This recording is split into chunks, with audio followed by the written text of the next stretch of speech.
Oi, gente. Eu sou a Erika, sou pediatra do desenvolvimento aqui da Ludicar.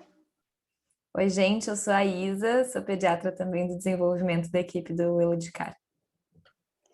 A gente vai apresentar para vocês o caso que a gente vai discutir no final do mês, mais a fundo, com detalhes, para se atentar um pouquinho ao desenvolvimento da criança. O que é esperado para a idade, o que não é, quando que a gente age, né, Isa?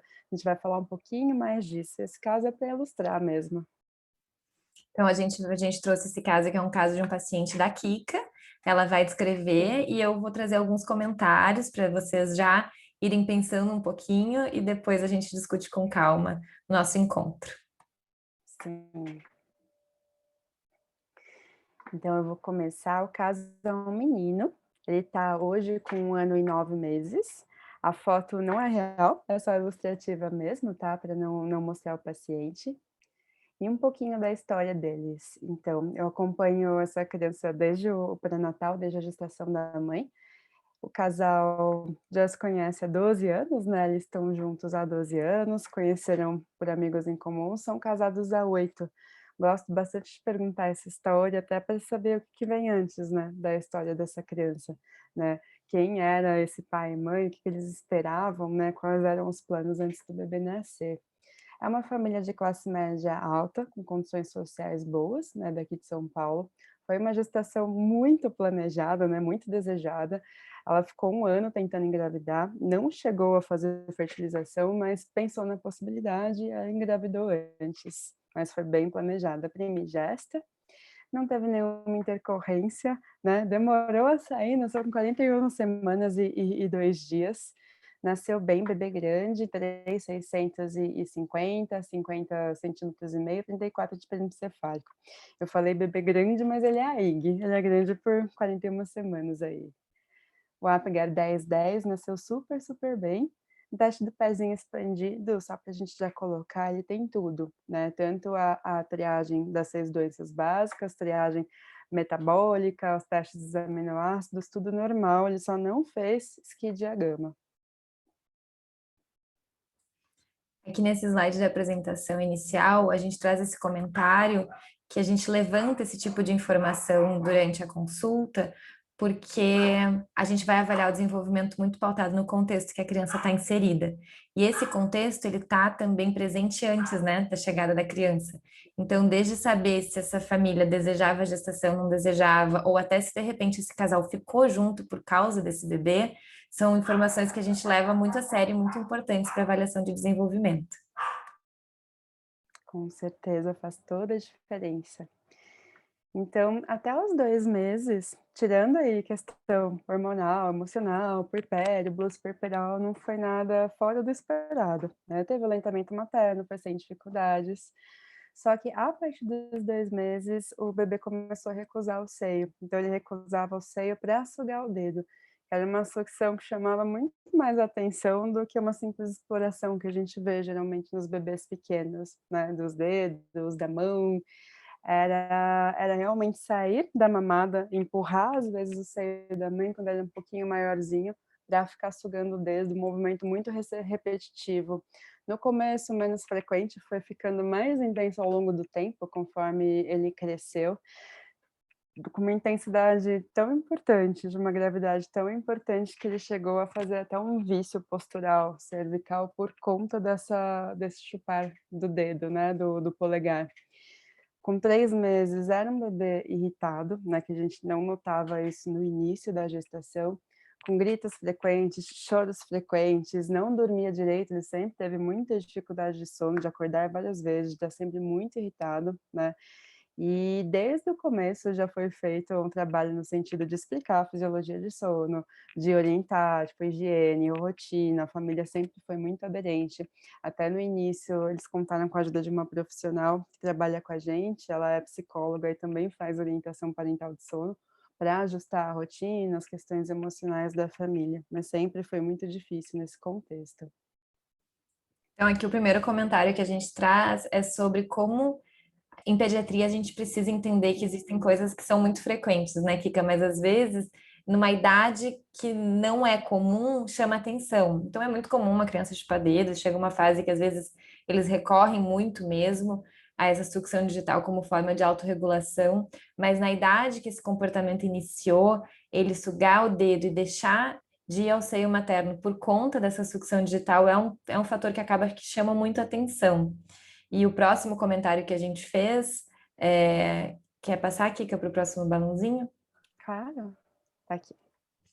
Que a gente faz, a Kika coloca ali no comentário, né, na última frase, ela coloca que a família já conhecia a fisiologia do sono, higiene, rotina, que isso é outra coisa relevante para a gente do ponto de vista de desenvolvimento, né? Antes de pensar que alguma alteração ela é patológica ou ela está fora da curva, a gente precisa ter noção de que todo o resto, a parte fisiológica, está sendo respeitada, né, Kika? Então, essa última frase, ela é muito boa para a gente, porque a gente entende que, bom, então todas as medidas ambientais estavam sendo controladas e ainda assim ele apresentava uma alteração importante de sono.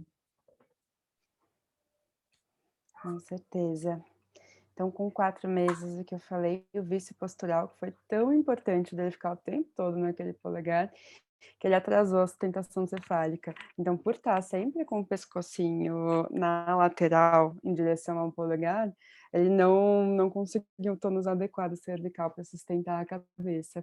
Então, ele fez osteopatia, fez fisioterapia na época, né? Avaliação por oftalmo, por conta da inclinação, para ver se estava tudo bem ali na questão mesmo oftalmológica, ocular.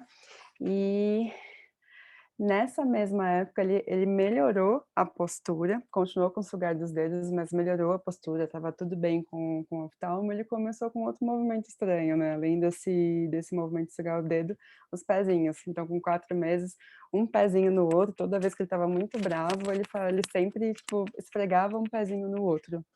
Isso era bem evidente.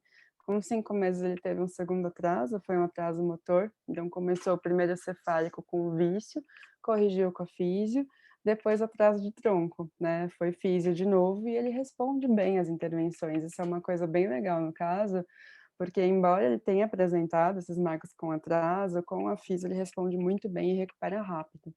Então, com 6 meses, foi feita a introdução alimentar, foi 100% BLW por opção da família, e ele aceitou muito bem, tanto que até hoje, ele aceita muito bem a alimentação. Então, ele especificamente não tem nenhuma questão de recusa alimentar, nem de seletividade alimentar, pelo contrário, ele come muito bem. Aqui a gente trouxe esse balãozinho porque o BLW, eu imagino que todo mundo conheça, mas é aquela alimentação, aquela introdução alimentar que se faz com a criança pegando no alimento, né, e se envolvendo muito no processo. E quando a gente vê uma criança que está indo muito bem na introdução alimentar, isso nos dá algumas pistas sobre o perfil sensorial dele, né, Kika? Então, ele não é uma Com criança certeza. que teve alguma questão com a parte tátil, né, de texturas, ele claramente não teve problemas para se alimentar, no sentido de não se incomodou com temperaturas, com texturas diferentes, com sabores diferentes. Então, por mais que, pelo perfil que vem se formando até esses 6 meses, a gente vai esperando que ele tenha dificuldades, ele não apresentou.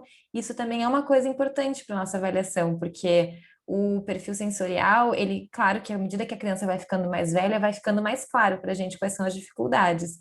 Mas isso já é um sinal de bom desenvolvimento, né, desse paciente, não ter tido dificuldades na introdução alimentar.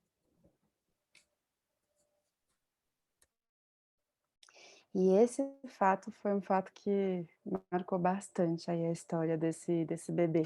E com 7 meses, a mãe assumiu o desmame, porque ela não estava sentindo prazer mesmo em amamentar.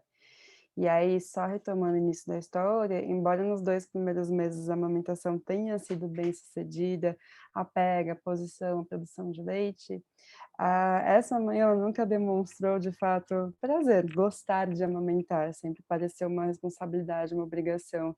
Então, nesse momento, depois de toda a recusa dos movimentos, do polegar, dos pezinhos, do choro, do grito, que ela assume o desmame, tipo, não gosto, não tá legal, não tá dando para mim, foi um momento que o vínculo melhorou muito.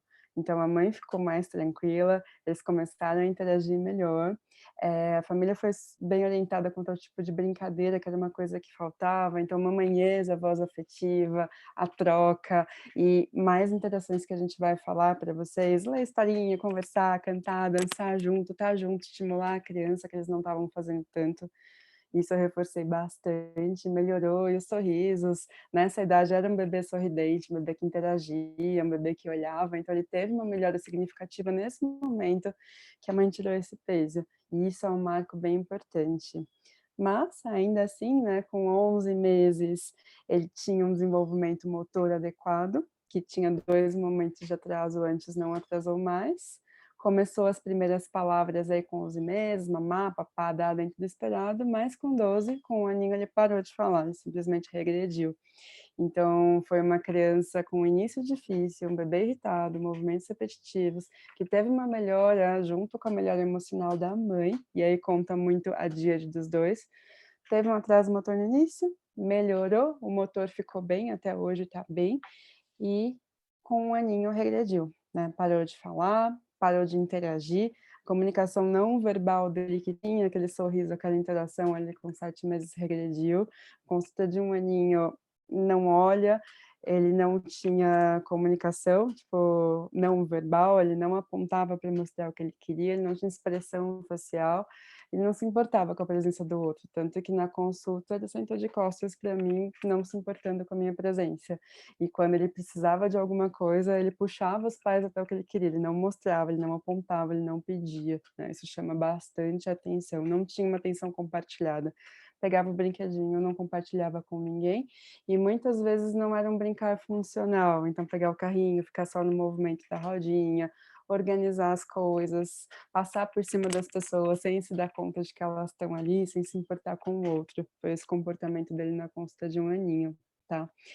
E diante de toda essa história, a gente queria discutir com vocês as hipóteses. A ideia é, no final do mês, a gente discutir não só a hipótese de diagnóstico desse caso, mas quais são os pontos dessa história que chamam a atenção, o que que leva a gente, o que que é esperado para a idade, o que que não é, o que que é importante aí do contexto, não só do desenvolvimento da criança, mas do contexto familiar, do ambiente emocional, né, de onde essa criança está inserida.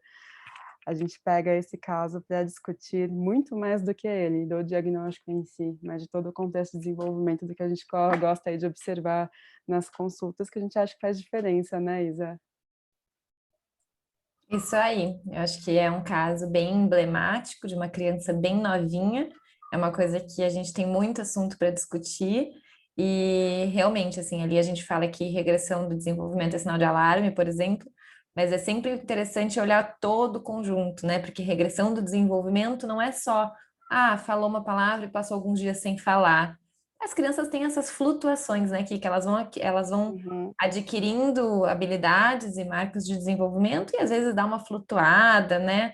Daqui a pouco tem uns dias que tá mais tagarela, outros que não tanto. Isso são flutuações normais de uma criança, o que a gente chama atenção é para essa falta, né? Então ele falou e depois Uhum. não falou mais, e ele tinha várias outras coisas que a gente pode discutir bastante. Então, eu acho que é isso. Com certeza, Vamos deixar vocês com pensando aí certeza. nas hipóteses, né? Que aí pensando É, nas ideias e vamos conversar com calma no final do mês. A gente está bem empolgada com a nossa discussão, acho que vai ser bem legal a troca e acho que a gente espera vocês por lá. com certeza. Até o final do mês a gente se encontra. Isso aí. Obrigada, Isa. Imagina, eu que te agradeço, amiga. Obrigada, gente. Tchau, tchau. Tchau, gente.